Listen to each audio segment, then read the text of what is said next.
Hello team, welcome to another ATP Geopolitics video with myself, Jonathan Emmett. Ukraine War news update, second part of the 28th of August 2024. Help me, save me. I need a medevac. I need evacuation. It's my twins' 14th birthday and there are something like 12 teenagers in this house packed in like sardines somewhere upstairs. This is my idea of an absolute nightmare. I can't really record these videos because everything's so bleeding noisy. Please help me. I do apologize for the noise. I don't know why my partner agreed to have so many teenagers in a house at the same time. It was absolutely insane. So if there's banging and shouting, sorry, there's nothing I can do about it. So let's start with actually some really good news for the Ukrainians. This is considering the Ukrainians are not being given, as it stands, any F-16 airframes by the Americans.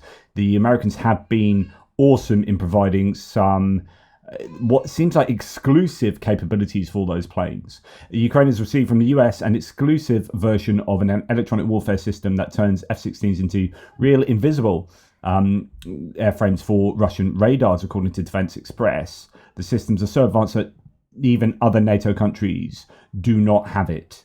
Right, so the Euromaidan press says US personnel have successfully reprogrammed electronic warfare systems for F-16s destined for Ukraine. This effort, in collaboration with Danish and Norwegian partners, aims to enhance Ukraine's capabilities.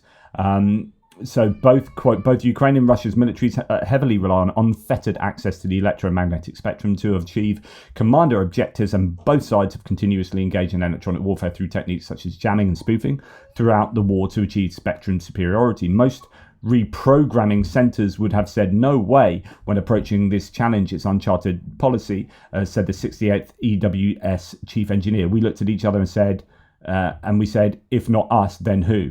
We're the best people to do this. So a collaborative effort involving Danish and Norwegian counterparts aims to enhance Ukraine's electronic warfare capabilities in this war. The project was initiated following the announcement by US Secretary of State Antony Blinken at the NATO Public Forum regarding the delivery of F-16s from Denmark and the Netherlands to Ukraine. So the 68th EWS, known for its expertise in electronic warfare, faced this unique challenge.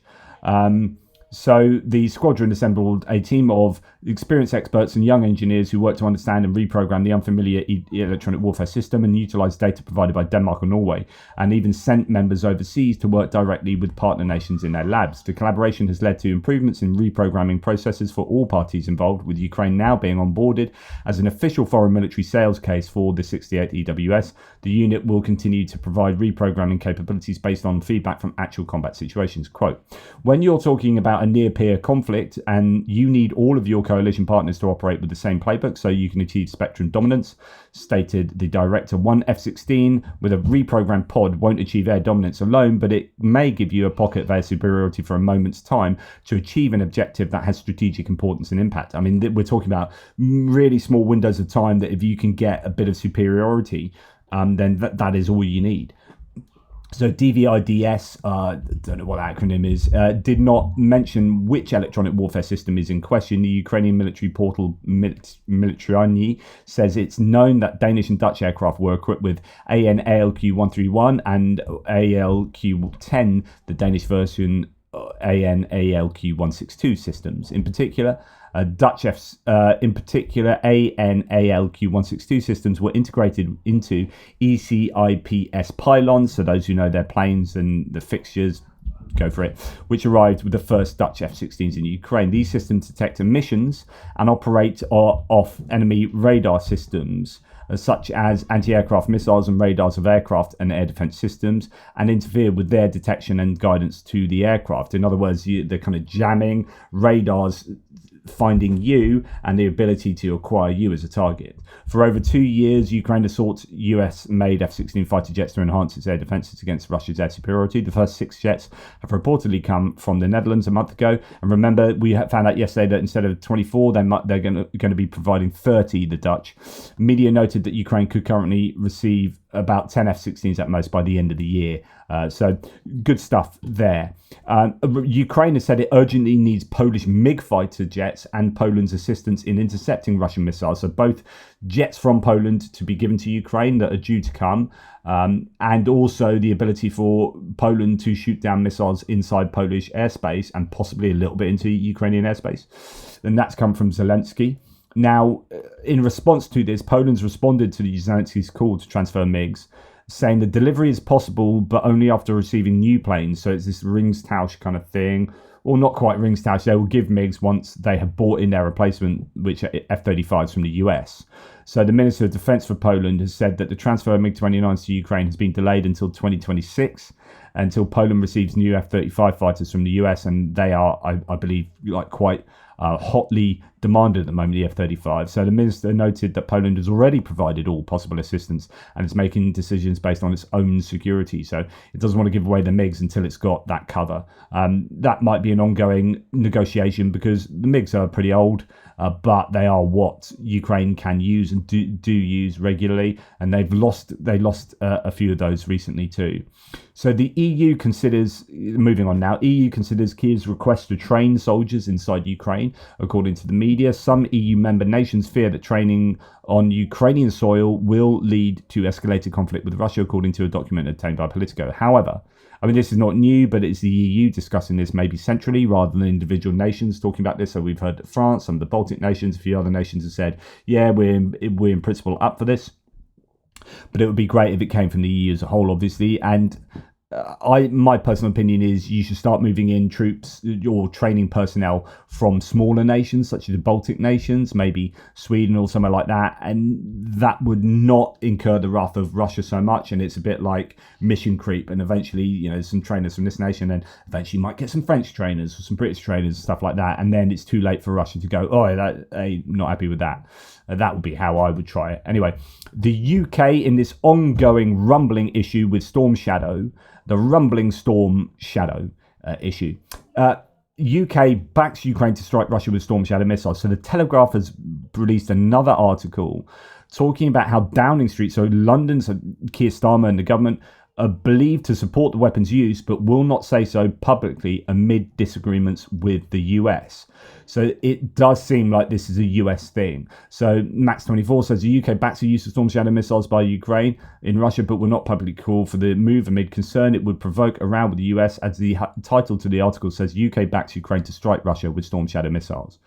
So yeah, this is, I mean, what the tagline there is what Max24 and the other source say. So it does look like the UK is up for this, and that's why Keir Starmer said to Zelensky publicly and to his face, yep, you can use them. And then later there were corrections, and those corrections seem to come from the MOD via their knowledge of what the US is expecting. So there's a kind of a bilateral political will from the UK, but it doesn't, unfortunately, overcome the political will of the US that has some kind of hold over. I mean, they can't stop, it appears to me, Ukraine using Storm Shadow missiles.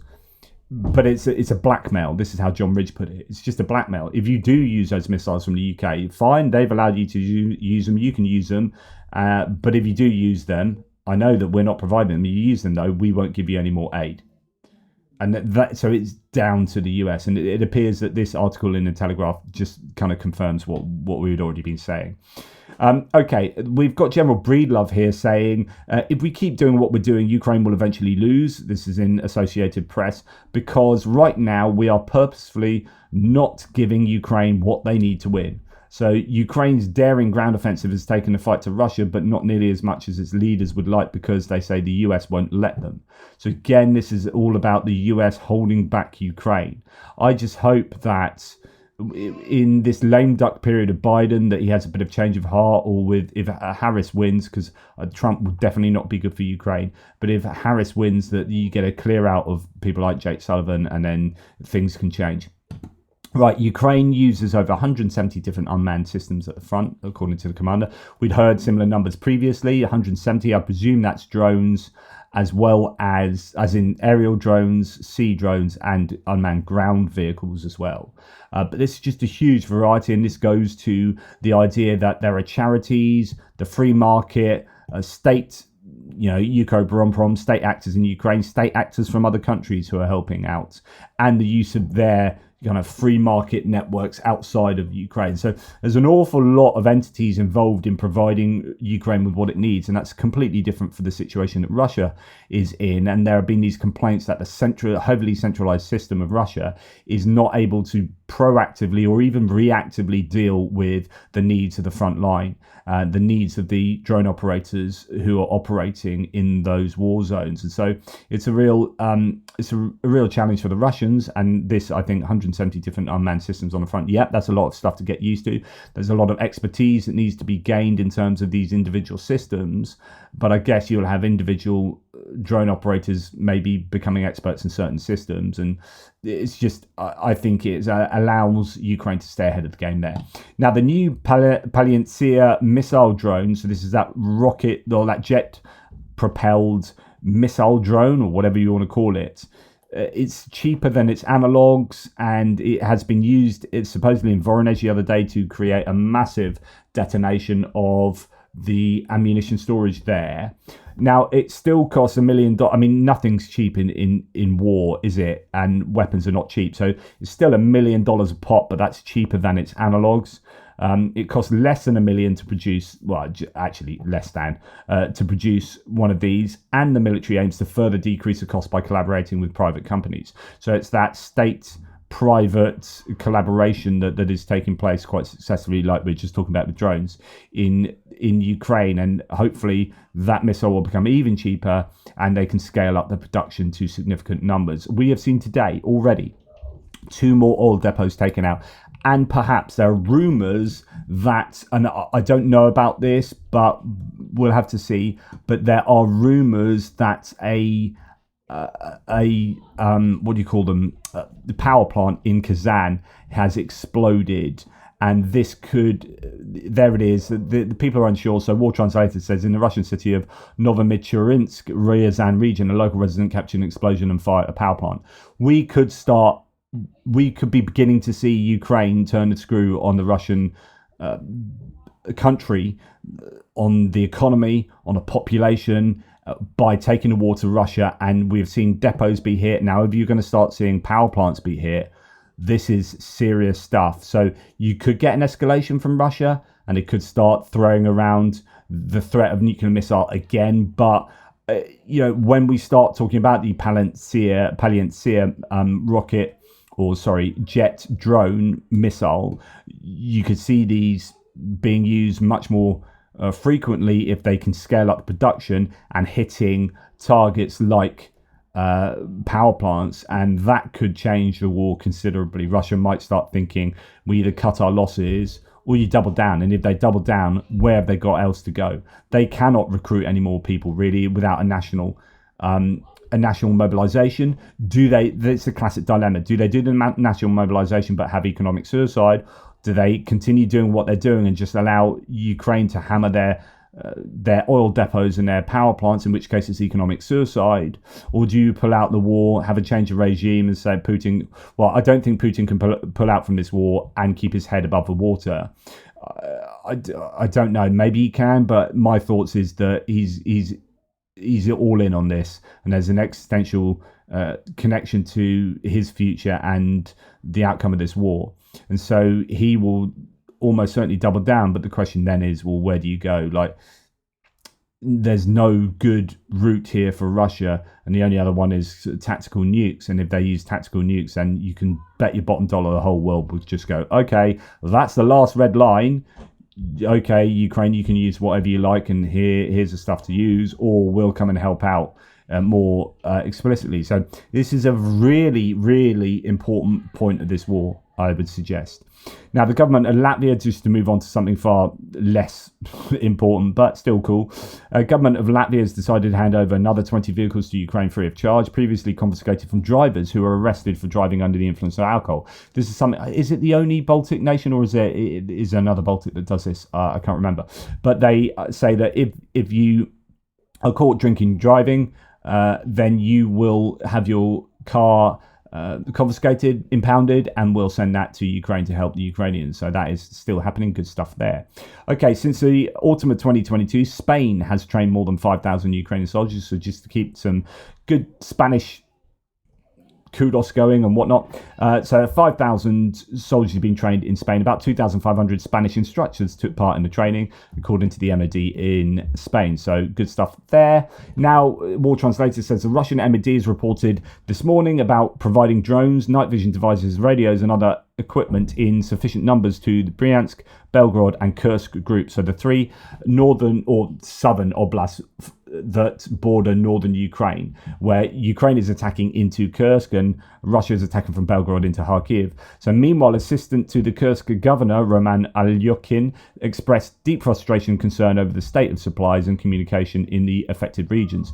He accused military leadership of intentionally weakening the troops by failing to provide proper resources and communications. There is skepticism about reports of adequate supplies, particularly regarding drones which are not functioning as needed. Commanders on the ground are reluctant to use official channels for acquiring resources, relying instead on volunteers, which exacerbates the problem. And Alyokhin laments that this systematic dishonesty and formalism is reporting not only misleads higher up, but also endangers soldiers' lives. So here we have continued issues with the procurement of equipment, particularly for regions that desperately need them. They are in, dire straits at the moment, particularly in Kursk, and yet, as ever, the Russian army is just not reactive enough. Okay, and finally, the South Koreans have announced that the North Koreans might have sent as many as 6 million artillery shells in those cargo ships to Russia through, I guess, is it through Vladivostok? I forget the route, or are they doing it by a train that goes through China? But certainly via boat, though, at some point. So North Koreans are potentially providing Russia, or have provided Russia, with a phenomenal amount of artillery ammunition. That is not necessarily 100% true, because it's looking at the number of these shipping containers that have gone to Russia and said, well, you can fit X amount of shells in there. So if we assume that they're all full of shells, then they can send this many shells. But the question is, are they full of that, or are they full of other munitions, et cetera, et cetera? Now, either way, it's almost certain that North Korea have sent a very large number of artillery shells to Russia. And yep, they might not be the best shells. They might have poor manufacturing quality, but they are being used, and Russia are able to send huge amounts of lead into the sky to land on the Ukrainians. This is a massive challenge. What are the South Koreans doing about this? What is the UN doing about this? What are allied nations doing about this? This seems to be just fully accepted now. It would be great if South Korea could say, right, we are now going to send an absolute bucket load of artillery shells ourselves to Ukraine. What the South Koreans appear to be waiting for, and just to remind you from way back when we discussed it, is not so much that they're not, I guess in the larger picture they are somewhat concerned. They're not so concerned about shells going from North Korea to Ukraine. In fact, that takes shells away from being used on them. So shells go from North Korea to Ukraine. They're like, yeah, whatever, or to Russia to use in Ukraine. What they're worried about is what North Korea get in return. So they apparently are going to kick into action more so when they see evidence of, say, technological knowledge or equipment coming back from Russia in payment for that to North Korea. And once they see that, then they'll go, okay, that's not good enough. So unfortunately, the stuff going out from North Korea to Ukraine, or to Russia to Ukraine, might not provoke South Korea nearly enough. Anyway, that's enough from me. Apologies if you heard any background noise. I've tried to talk continuously so you don't. There's banging all over the shop. There's kids there. There's kids there. There's kids there. There's kids there. Just children. I hadn't realised how much I despise children. Only joking. I love kids. Help me. Please help me.